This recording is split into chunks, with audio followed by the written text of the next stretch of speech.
This is News Fighters, where we fight the news so you don't have to. G'day, here's some bonus News Fighters content from the archives. Back in January, I did some pilots, and some of the content was so good, I thought I'd share it with you now. Enjoy. PM Scott Morrison is wrapping up his two-country, three-day tour of the South Pacific, or as ScoMo calls this diplomacy. Well, this is part of our Pacific step up. If you're going to step up, you've got to show up. It's part of our step up.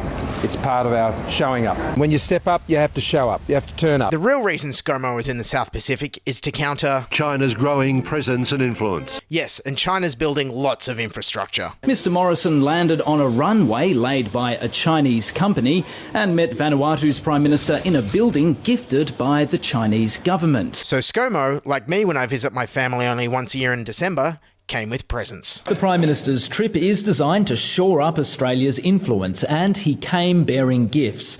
Ooh, bearing gifts, eh? And what kind of luxurious, impressive gifts did he bring to all our important neighbours in the South Pacific? Infrastructure, new roads, bridges, buildings, airports? The Australian Government, in partnership with Free TV in Australia, will commit some $17.1 million to provide 1,000 hours of new Australian television content each year for 3 years to Pacific broadcasters. 1,000 hours of Aussie TV? That's not a gift, that's a form of torture under the UN Charter of Human Rights. But the trip to Fiji and Vanuatu wasn't just a big event for Scott Morrison. It's his first trip for the year and Jenny's debut overseas as First Lady. Yes, in Fiji, Jenny Morrison toured a hospital and the National Museum with her counterpart, Mary Bainimarama. And when addressing the media, ScoMo made sure he turned on the Aussie charm. As they say, you can take the boy out of Cronulla. I've worked out, particularly on this visit, that we've both chosen well in terms of Mrs. Bainimarama and Jen. And it was great for them to be able to meet here, and I think we've done pretty well, you and I.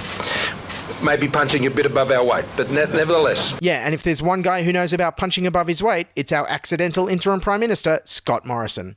He knows a lot about relationships, our ScoMo. It's a different kind of relationship. Australia has many relationships all around the world, and they come by many different names. Some of them are spoken in that special language of diplomacy, which diplomats understand, and the rest of us sort of shake our heads, I suppose. Speaking of shaking heads, Scott Morrison's speech. Fiji rolled out the red carpet, putting on a lavish state dinner for ScoMo, where he had to give his first major diplomatic speech as a visiting PM to a foreign country. Okay, ScoMo, I know you can do this.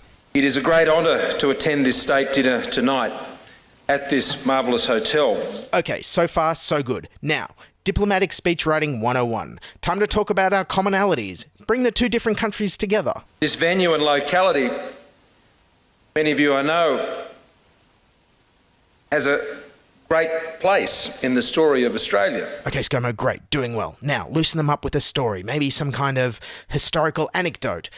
Something that reflects on our shared histories and inspires the future of our relationship. Just over 90 years ago, the intrepid and fearless Charles Kingsford Smith set out on the Southern Cross to make the first trans-Pacific flight.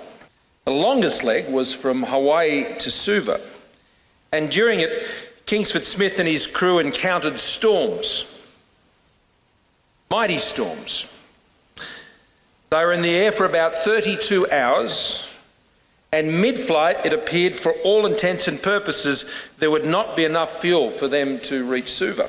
Yes, great story, you've got 'em. A forgotten tale about how Fiji came to Australia's rescue years ago, and together we changed history. Brilliant, I love it. Nothing can possibly go wrong now. And on that fateful leg, one of the crewmen had what they would call today, a catastrophic wardrobe failure and disaster. Let's just say it was the result of the extreme turbulence. And it was so bad the crew member had to strip naked for the last part of the flight.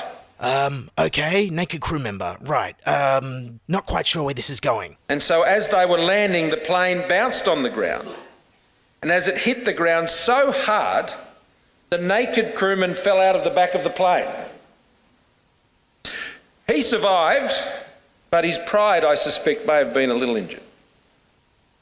I can tell you, though, that Australia's national pride wasn't injured because the naked crewman, he was an American.